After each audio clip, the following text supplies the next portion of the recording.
good evening. Thank you for joining us. As you can hear there, Alistair Darling telling us that people are right to be hopping mad over these three Labour politicians. What's your view on this? Well, I share Alistair Darling's view, and also it wasn't right that they should have been given legal aid. And it's because I'm against, and the government has been against, the award of legal aid for white-collar defendants without any test of means, that I've changed the law, and that is being rolled out across the country up until the end of June. But David Cameron hasn't got a leg to stand on this, because as that law change was going through Parliament, guess what? His own spokesperson in the House of Lords, the Baroness Seccombe, was opposing it. And when Dominic Grieve, my opposite number, the Shadow Justice Secretary, was asked about this proposed change last March, he said that he would simply review it and was worried as to whether or not it would lead to further delays. It's not really an issue for David. Nonsense. It's not really an issue for David Cameron, this though, is it? They're three Labour politicians. Oh. Surely you could have nipped this in the bud. You could have had a word and said, or the party could have had a word and said, look, we're in the middle of an election campaign now. Stand this down. These are not Labour politicians. They were suspended from the Labour Party because of our profound concern about their alleged behaviour, and they're no longer MPs of any party. And it would have been quite wrong for me to make some kind of backstairs arrangement to meet these defendants as the Justice Secretary. That would have been completely inappropriate. Yes, it is, if you don't mind me saying so, an issue for Mr Cameron, because he's gone out grandstanding on this issue, implying that we should have changed the law. We have changed the law. It's just an unfortunate fact that it had not yet been rolled out to Southwark Crown Court, and that's just a complete coincidence. But as we were moving to change the law, Mr Cameron was not saying, yes, you're right to change the law so that white-collar defendants like this cannot get legal aid. His spokesperson in the Lords was saying, let them carry on getting legal aid, and his spokesperson in the Commons was havering and wavering, but basically coming down against this change. So what Mr Cameron is doing is coming out with one position in front of the cameras, but when he had the opportunity to back an important and sensible change, he did not do so. Indeed, he arranged for his own spokesperson to oppose it.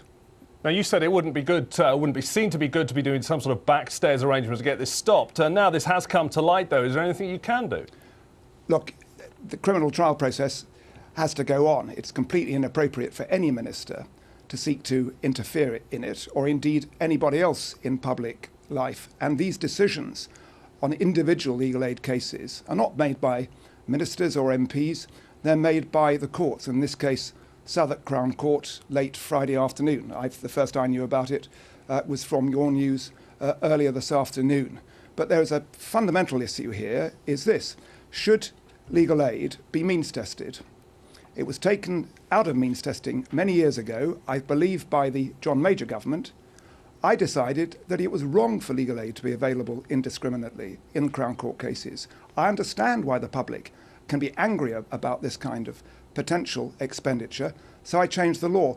The other point I want to make, however, is even though these defendants have now been granted legal aid, this does not necessarily mean that they'll be able to keep the benefit of it. And where and if a defendant is convicted, there is a power available to the Crown Court judge to require them to pay back all of the legal aid public funds they received. And for example, in the case of Abu Hamza, he was required to pay back £300,000, and I understand that £280,000 of that, through the forced sale of one of his houses, is now on its way back into public funds. OK, well, we're talking about politicians here, so we'll keep it on that tack, if that's OK. It's the day of your manifesto launch today. How embarrassing is this coming to light today for the Labour Party? Well, these things happen. I'm sure that not for Sky News, which is always, one hopes, very balanced, but for some of the other newspapers, anything they can use to get us off the front pages, no doubt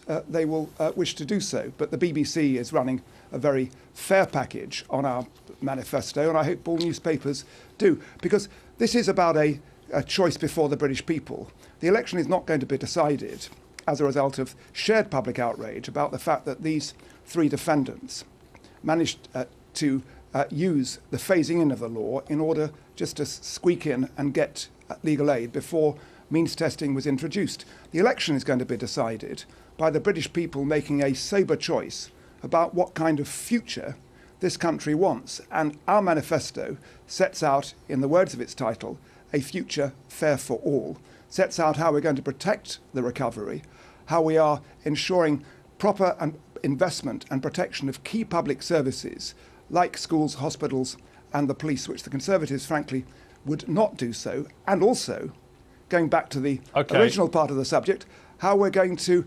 restore people's faith in politics by proposing a referendum on the alternative vote and reform of the House of Lords, both of which the Conservatives have opposed. Jack Straw, sorry to interrupt, but we are out of time on that. Thank you for giving us your view on that and also our top story tonight. Thank you very much.